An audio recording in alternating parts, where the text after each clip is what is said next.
Felipe, ¿cómo estás? Bienvenido a estas charlas con Bruj. Este es el lugar para platicar, pero bueno, vos y yo platicamos siempre, porque hay que contar que estamos ahí yo digo compañero pupitre, ¿verdad? Vecinos nos decimos nosotros. Los vecinos, allí en la asamblea, la nueva asamblea legislativa. Yo me acuerdo ese primer día que llegamos y nosotros no nos conocíamos más que un poco por cosas del partido, ¿verdad? Porque tú de Santa Ana, diputado de Santa Ana, actualmente estás en la Comisión Agropecuaria, en la Comisión de Obras Públicas y en la Comisión de Transporte y Vivienda. Pero en ese primer día, uno viendo, y ya estuvo aquí también el otro compañero, ¿verdad? Fuentes. Y entonces uno, ¿qué tal? Mucho gusto y todo, pero hoy, lógicamente, los compañeros de pupitre son cheros, ¿verdad? Y como ya no tenemos confianza, voy a decir yo, ¿verdad? Todo. Yo. Todas las pláticas, aquí se vale. Dije, bueno, pero mira, ¿Qué tan serio será este maestro? Dije, sí, el maestro, ¿verdad? Por la barba y todo. ¿Y era tan serio o no? Al final. No, nada que ver, nada. Tienes espíritu jovial todavía, ¿verdad? Y eso es lo bueno. Esa Esa unión, esa camaradería ha llevado a que seamos la bancada histórica también porque nosotros estamos de acuerdo y estamos acompañando las decisiones de un buen líder, porque hay que decirlo así. Bueno, yo por ser medio maestro, ¿verdad? Tengo conocimiento de años atrás de presidentes, de gobiernos, y nunca habíamos tenido un presidente con esa capacidad. Correcto. Y nosotros, claro que vamos a acompañar esos proyectos. O sea, no sé cuál es el cuco de la oposición, pero ya vamos a hablar de eso un poco.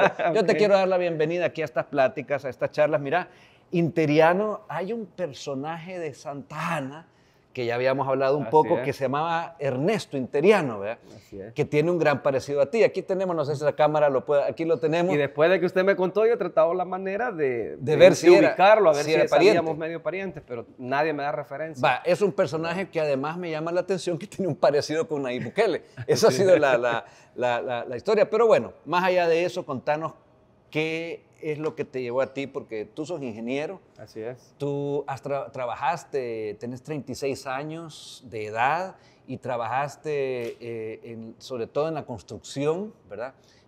¿Qué te lleva a ti dejar una vida, digamos, con la empresa privada, decir, voy a acompañar este proyecto de Nayib Bukele? Yo creo que es un parte de todo el proceso de vida, quizás, ¿verdad? Vengo de la zona rural, a hacer trabajos de campo, de una familia humilde, donde siempre nos inculcaron el valor al trabajo, una madre luchadora, guerrera. Yo lo he contado en varias ocasiones, me mandaba a vender topodillos, choco, bananos, charamuscas, topodillos, porque casi nadie sabe la referencia. Yo medio soy santaneco, así que me lo puedo. Entonces, de cierto modo, creo que partir desde la zona rural, crecer en una familia con muchas necesidades, numerosa, por cierto, ¿verdad? Varios hermanos, somos 7, ahí tenemos un chat ahorita en WhatsApp y ya agregaron a otros de mis hermanos, porque mi papá es un poco tremendo, entonces ya vamos a llegar a los 10. ¿Solo papá o también el hijo? No, solo papá. Yo empecé de joven, pero eso dejémoslo hasta ahí, ¿verdad? No. Ahora pues ya casado, 2 hijos y estoy felizmente con mi familia, ¿verdad? Okay. Pero yo siempre tuve un propósito de vida y dije, bueno, primero quiero ser profesional porque vengo de la zona rural y todos de ahí se iban para Estados Unidos. Entonces, gracias a Dios ese objetivo lo logré. Me consta que tenés muchos parientes allá, hemos viajado y siempre la familia de Felipe Podría Interiano. decir que de parte de mi mamá, podría decir que el 90% está allá, en Estados Unidos. Y por parte de mi papá, un 80% quizás, ¿verdad? De la familia que están allá. O sea, estamos hablando de que la mayoría de mi familia están en los diferentes estados de Estados Unidos. De costa a costa tenés. Sí, y las razones por las que se fueron creo que la mayoría las sabemos. Claro. Es la típica historia de la mayoría de los salvadoreños. Entonces, pero que para cada uno se merece el respeto, claro, y el reconocimiento porque se tuvieron que ir, no porque, no porque se fueron ni que quisieran o se iban a hacer una especialidad universitaria. Sí. La mayoría de salvadoreños, una gran mayoría, se fue porque este país estaba siendo tan mal gobernado durante tanto tiempo, por unos y otros, FMLN Arena, por igual, contubernios de poder, y claro, había que salir, porque era el negocio de ellos también, que eso fuera así. No, y mi padre agricultor, pues, ¿verdad? Mi padre agricultor, una familia grande, entonces no podías sacar adelante con la agricultura a tu familia aquí en el país. Entonces, esa es la historia típica por qué mi papá se fue. Y una vez hablando con él, ¿verdad? Obviamente de chiquito uno puede tener un cierto resentimiento hacia su papá, pero mi mamá siempre fue de las mujeres cristianas, ¿verdad? Evangélica, que mi respeto y admiración para ella, entregadísima a Dios, y siempre nos inculcó a sus hijos el temor a Dios uno, y el otro pues no sentir rencor hacia su padre. Entonces, eso le permite a uno que en un momento, yo no olvido una escena de mi papá, que ya con mi primer hijo, ¿verdad? Él estaba aquí en el país, salimos a pasear, y yo vi que él me estaba viendo con una ternura cuando yo tenía chineado a mi hijo, ¿verdad? Yo disfrutando a mi hijo. Entonces me hizo reflexionar, y yo dije, híjole, mi padre se perdió todos esos momentos con nosotros, y eso yo sé que lo tiene adentro, ¿no? Entonces, y al final fueron las condiciones del país lo que hicieron que él se separara de su familia. Ahí hubo una ruptura del tejido social. Yo creo que es parte de todo lo que nosotros tenemos que entender. Y ese proceso que me hizo a mí trabajar, estudiar, porque muchos me ven que ando haciendo tantas actividades que para mí no son difíciles hacerlas, porque vengo de trabajar así, de forzarme así, ¿verdad? Trabajé en una ferretería, en su momento me tocó cargar cemento, etc. Y gracias a Dios logré mi primer objetivo, ser ingeniero civil. Y posterior a eso, pues 7 años en una empresa constructora, y de cierto modo nos cansamos, ¿verdad? Nos cansamos de la forma de gobernar, de Arena, del FMLN. Nunca estuve en ningún partido político, pero siempre fui muy crítico en las redes sociales. Y cuando apareció aquel joven, Nayib Bukele, allá en Nuevo Cucatlán, ya desde ahí pues empezamos. Y sobre todo, pues, hijo de quién, porque el doctor Armando Bukele era el que yo iba a pagar la cora para ver el programa Aclarando Conceptos en un ciber, para hacer mis tareas de sociales. Tú ibas a verlo a él, a un cibercafé, así es, pagando la cora. Pagando la cora para el ciber. Para oír a don es, Armando. A escuchar al Yo te voy a decir Armando. que tuve el privilegio de conocerlo a él antes que a Nayib. Y fue por su capacidad de ser humano, su conversación tan fluida. Yo tenía eso también con mi propio padre, ¿verdad? De hecho, ellos se conocían y estaban en un rubro similar, en la comunicación, la publicidad. Qué bueno. Pero un señor que sabía de todo. Sabía con principios tratar o enfocar la solución a esos problemas, ¿verdad? Así es. Y eso yo lo admiré siempre de él, en las veces que yo tuve la oportunidad de conversar, nos quedábamos platicando. El señor era muy ameno, y por eso es cuando veo aparecer en el horizonte a este joven, yo digo, por lo menos por formación, tiene algo. Luego fuimos descubriendo, y yo fui sintiéndome atraído, alguien que siempre fui totalmente adverso y lejano de cualquier politiquero, ¿verdad? O sea, te puedo decir que conocí en un momento por mi trabajo a Paco Flores porque había que cubrirlo, ¿verdad?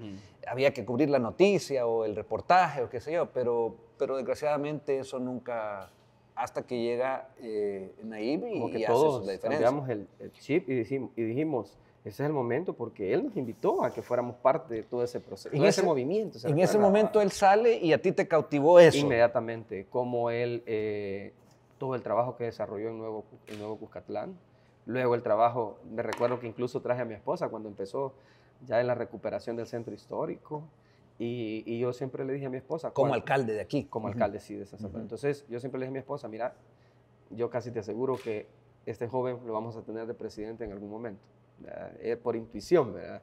Y sobre todo, pues yo siempre le hacía referencia al padre, de tal palo hasta la astilla, decía yo, ¿verdad? Exacto, Es un dicho que se usa mucho en el campo. Entonces, surgió esa espinita, digamos, y en decir, bueno, yo creo que el presidente y el padre Nayib decía algo, a los buenos políticos hay que cuidarlos, ¿se recuerda? En un programa recuerdo que lo decía.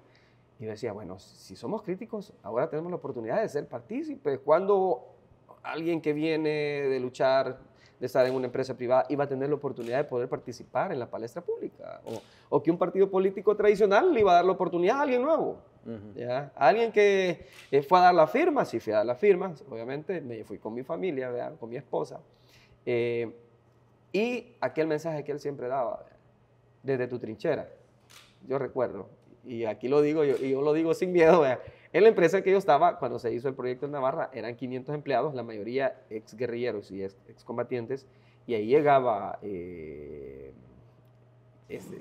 Martínez, el exministro. Hugo Martínez. No. El exministro Martínez de Obras Públicas. Ah, Gerson Martínez. Gerson Martínez, sí. Que es prófugo, entiendo, ¿verdad? Anda, otro de los que anda haciendo mandados. Desaparece, anda sí, mandado. Anda haciendo esos mandados. Y sí, yo no recuerdo, le vimos más la cara a ese gran Sí, sí, sí. Pero ahí yo veía esa realidad donde se le querían acercar sus ex compañeros y no nadie los lo dejaban acercársele a él. Ah, no se Entonces yo podía. llegaba y les decía, ese es por el que ustedes anduvieron luchando y ya se olvidaron de ustedes, ¿verdad? Por el Porque ya mensaje. estaba en la cúpula. Sí, exacto, porque el mensaje del presidente era desde tu trinchera. Entonces uno llegaba y hacía reflexionar a ellos. Ajá. Y bueno, con un compañero, un grupo de ingenieros, ve ahí, nosotros decíamos, de hecho, uno de ellos sí se logró afiliar también al partido.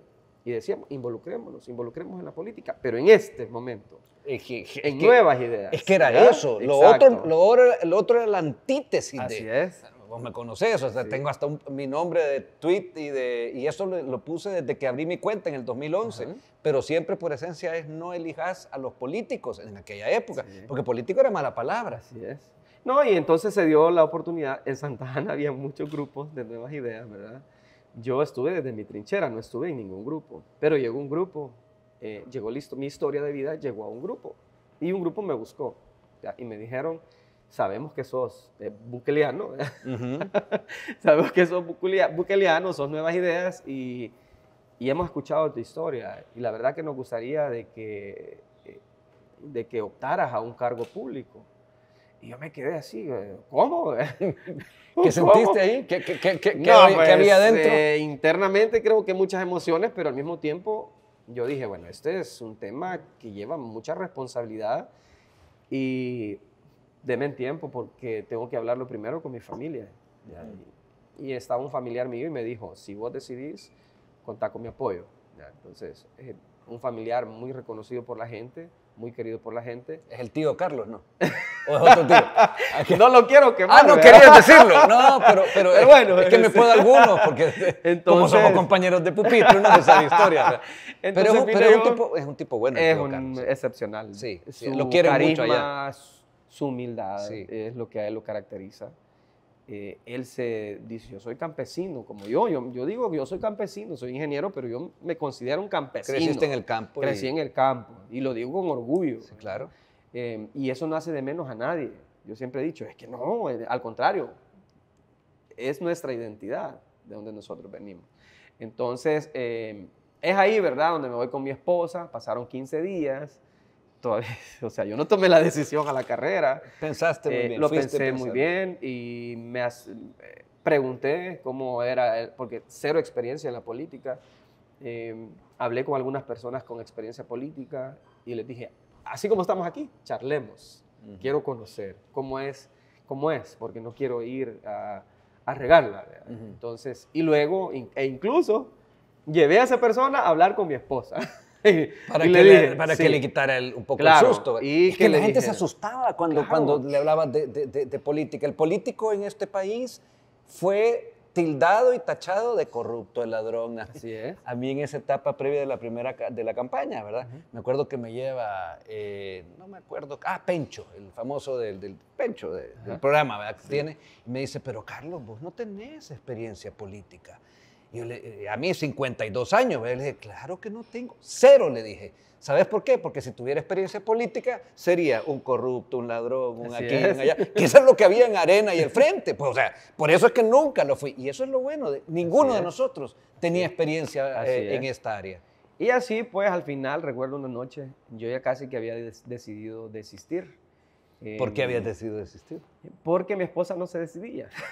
No quería mucho, no estaba tan... esposa no estaba por más tan que le había llevado al convencida. chero para Sí. que la convenciera. Sí, mi esposa no estaba tan convencida. Yo creo que tenía más como miedo, ¿verdad? Miedo a lo que podía pasar con la familia, porque, y es obvio, ahora que soy diputado, es obvio que la familia es lo que creo que sufre más el tiempo. Y eso muy nosotros nos bien mantenemos. en cuidar a pues uno de los dos pilares de una familia, Así es, o sea, así de es. preocuparse, era lícito y Era es lícito, hasta el día de correcto. hoy, ¿verdad? Y tenía un poco de miedo en el sentido de lo que habíamos visto en la vieja política, ¿verdad? Claro. Entonces, de hecho, a esta persona que llevamos a que nos diera un poco de historia, ¿verdad?, política, que nos hablara un poco de todo lo que él había visto pasar ante los políticos, muchos temas que estuvieron mucho en las palestras públicas, ¿verdad?, escándalos, etcétera. Muchos pierden su hogar, ¿verdad?, por meterse a la política. Entonces yo sentía que era más como por ahí quizás, ¿verdad? Un poco de miedo de experimentar algo diferente. Claro. Y Que una siempre noche, es lógico que haya y cierto como seres temor al humanos cambio. creo que tenemos derecho. Temor al ¿verdad? cambio Tenemos derecho. es lícito. Y yo recuerdo que legítimo. todos los días me llamaban del grupo, ¿verdad? Todos los días. ¿Ya te "Felipe, decidiste? Ya te decidiste. Hey, decidiste, hacelo. Vamos, hey, nos encanta tu historia, hacelo. Y bueno, luego mi familia, mi mamá, mi papá, mis hermanos, todos dijeron, Te apoyaron. si es lo que vos querés, hacelo, dale. Entonces una noche me dijo mi esposa, ¿verdad? Tenías 33 años para ese entonces. Sí, más. sí, entonces me dijo mi esposa, mira, la verdad que yo no te voy a frenar en tus sueños, yo sé que vos lo querés hacer, ¿ya?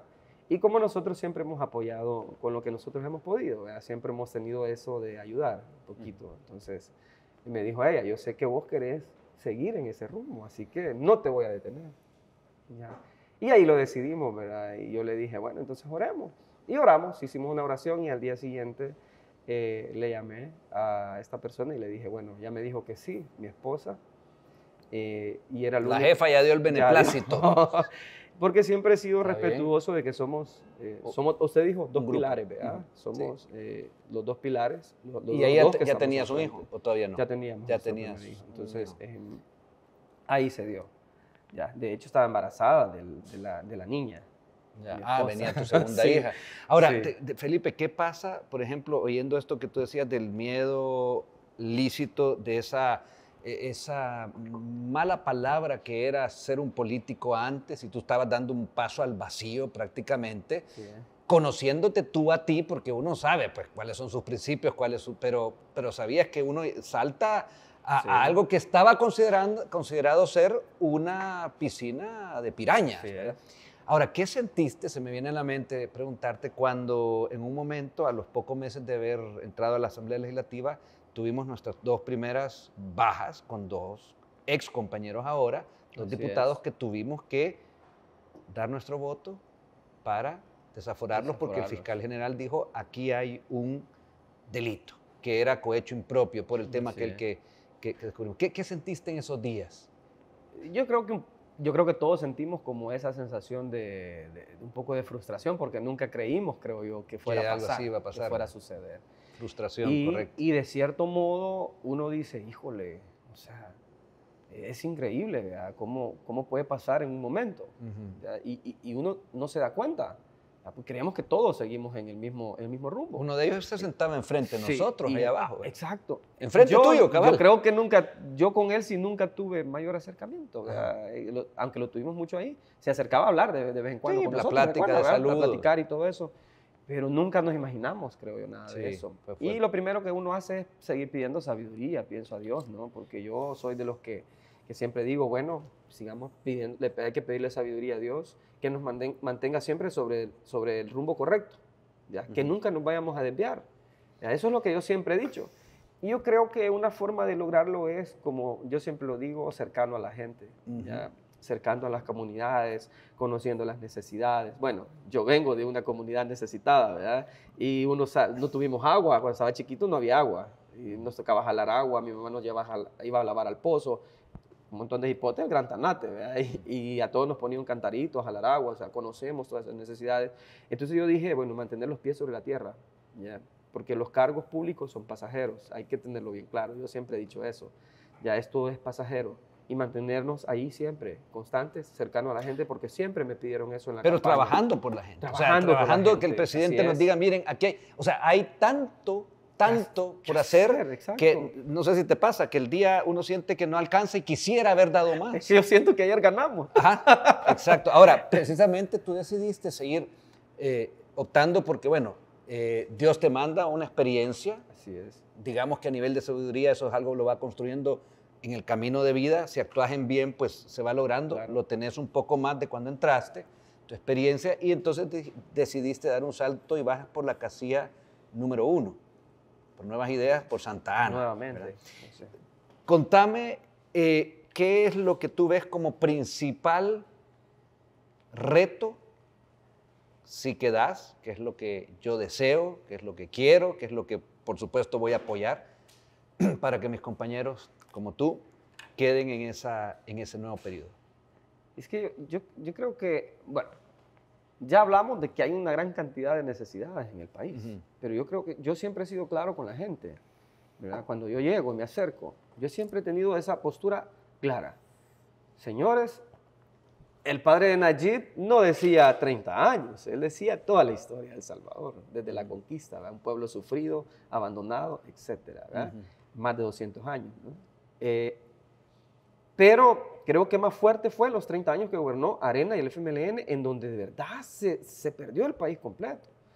Entonces ahora a nosotros nos toca correr. Los principales retos son esos principalmente. Uno, creo yo, mantenernos siempre con la misma visión que tiene el presidente de la República y seguir garantizando la gobernabilidad, que nunca nos vayamos a fallar en eso, ¿ya? Y ir dando esos pasos agigantados que como se están dando ahorita para reconstruir nuestro país. Y yo creo que uno de los retos más grandes es la reconstrucción del tejido social, que sin duda alguna se está haciendo mucho por eso, mucho por ello. Has ido a lo esencial, porque eso realmente es la base de todo. Así o sea, es. si tenés a la juventud queriendo estudiar en vez de aspirar a hacerse marero, ¿verdad? Así es. Vamos a tener un país en un futuro mucho mejor porque va a estar, pero si el país le brinda, el Estado, esas oportunidades. Exacto. Ahí está Ahí también, está. tú sabes, la fase número 6 que se llama integración, que acabamos de darle vida a esa petición, porque requería una petición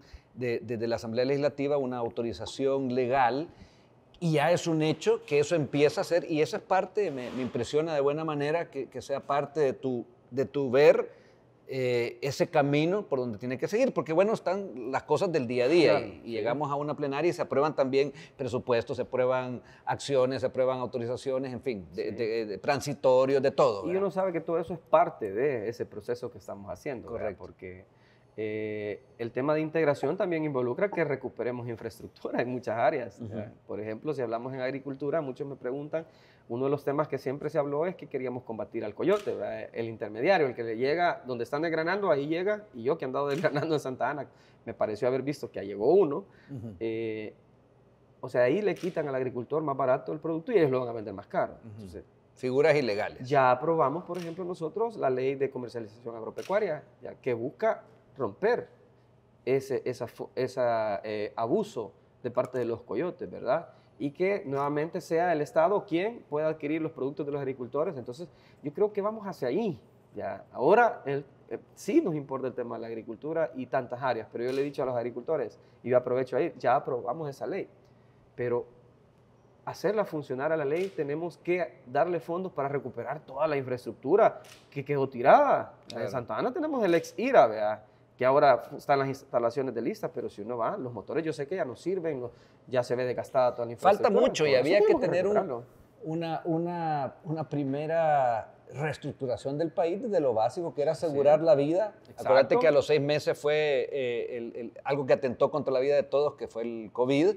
Después, lo que venía atentando por años, que era los trabajadores de las mafias de Arena y del Frente, el FMLN, sus trabajadores eran los mareros, ¿verdad? Los crímenes, criminales organizados, cogobernaron con ellos, o sea, participaron, o sea, se sentaron a comer con los criminales. No es algo que yo me esté inventando, ni tú tampoco. Sí. Y eso había que totalmente hacerlo desaparecer desde el sentido legal. Y están presos, y están cumpliendo sus penas, y faltan algunos todavía por agarrar. Yo quiero aprovechar nada más una pausa para decir que se suscriban a mi canal YouTube. Aquí les va a aparecer con mi nombre, ahí está en pantalla, pero también tú tenés redes. Así es. ¿En cuáles apareces para ponerlas aquí en pantalla? En Facebook, Instagram, Twitter, TikTok. No bailo en TikTok. No bailas, pero sí tenés bastante afluencia. Pero y en tus en vivos también. Sí, nos conectamos bastante, interactuamos mucho con la diáspora. La oportunidad que hemos tenido de estar en el exterior. Bueno, a veces yo me he metido también cuando en las plenarias, vea que te has tenido que levantar. Aquí les dejo al diputado Bruch. Aquí les dejo al diputado Bruch. Y vos te vas a pedir un café o tenés que ir a hacer algo y regresás. Así es. Y gracias por eso, ¿verdad? Por mantenerse ahí en comunicación. Claro que sí, somos un equipo. Exacto. Pues yo lo que puedo decir, y volviendo a la pregunta de la casilla número 1, en la anterior también fui la casilla número 1. Y yo siempre he visto la primera posición como un cargo que representa una responsabilidad enorme. Y es que yo tengo bien claro el concepto de humildad y no es que yo me crea humilde, aunque yo diga yo soy humilde, pero por lo menos tratamos la manera de mantenernos en ese rumbo, ¿verdad? Sobre todo por nuestra historia de vida y que la casilla número 1 los santanecos se sientan representados con la primera posición. Yo creo que lo hemos logrado, ¿verdad? Nos hemos mantenido así, quizás, muy cercanos a la gente y siempre en acción, digo yo, ¿verdad? Que es parte de lo que siempre nos pidieron. Y bueno, y lo principal, ¿verdad? Lo que estamos hablando, que hemos garantizado la seguridad de los salvadoreños, que ha sido primordial, y garantizando la gobernabilidad del presidente de la República. Ya para ir cerrando, ¿tenés algún enfoque en particular para hacer que esos temas importantes, porque ya definimos, todo es importante, pero hay que priorizar? El presidente Nayib Bukele ha logrado tener esa capacidad como buen administrador de un país, un buen líder también, de ir viendo las prioridades. Pero tú en particular, ¿cuál sería eso que se requiere, ese enfoque a partir de ti, para que sea para los ciudadanos de Santa Ana más accesible el entender cuál va a ser tu trabajo en torno a apoyar al presidente Bukele? Sí, yo creo que siempre, por mi experiencia como ingeniero y en esta oportunidad ya como legislador, presenté una serie de proyectos y entiendo que a algunos les han interesado. Proyectos que buscan generar polos de desarrollo, principalmente, por ejemplo, ya aprobamos los fondos, se recuerda los fondos del BID para caminos rurales, van 2 proyectos para Santa Ana, 2 polos de desarrollo totalmente bien formulados y que puse mi experiencia al servicio de las comunidades, las organizamos y presentamos esos proyectos y gracias a Dios van incluidos esos proyectos dentro de esos fondos que aprobamos desde la Asamblea Legislativa. Y pues mi lucha quiero que continúe hacia ese enfoque. Yo sé que el presidente de la República le encanta de que nosotros también seamos parte de esa visión que él tiene y que nosotros que andamos ahí podamos redescubrir esos espacios que a lo mejor necesitan esa inversión que va a generar un potencial económico y va a desarrollar nuestros municipios. Entonces, en nuestro trabajo, quiero seguir apostándole al tema de desarrollo en infraestructura en nuestro departamento, ¿verdad? Obviamente trabajando de esa forma articulada con las diferentes instituciones y siempre con el enfoque que tiene el presidente de la República. Claro que sí. Por ahí va el camino, por ahí va y la agricultura. No la puedo dejar de lado, ¿verdad? La agricultura, que para mí es uno de los rubros bien importantes, sobre todo por mis raíces, y que hemos tratado la manera, ojo, ¿verdad? De tratar de apoyar a los agricultores. Cuesta. Yo sé que a los agricultores les está costando adaptarse a estos nuevos cambios, que tenemos que... Pero es una época de transición, exacto. O sea, hay que ir entendiendo en el sentido de que todo es a beneficio para que este país deje de ser lo que antes era, porque todos de alguna manera éramos víctimas de una u otra cosa. Yo quiero agradecerte, Felipe, por supuesto invitarte, que aquí estamos para estas charlas. Yo no deseo suerte, porque creo que no puedes dejar a la suerte. Deseo que tú mantengas tu capacidad, lo que hemos conocido un poco más de ti aquí en esta plática, que mantengas tus principios, que mantengas a Dios también como tu guía. Eso es lo que yo te deseo y por supuesto que le digo a los salvadoreños que están viendo que van a votar, que ahí está la casilla 1 de Santa Ana y que voten por ella, ¿verdad? Gracias de verdad por estos espacios y sin duda siempre es un gusto charlar con el vecino Carlos de pupitre. Herman Brook. Todavía nos quedan plenarias, así que seguimos, así ¿verdad? Es, seguimos. Felipe, te agradezco. Saludos a Santa Ana, la tierra de mi padre también. Eso.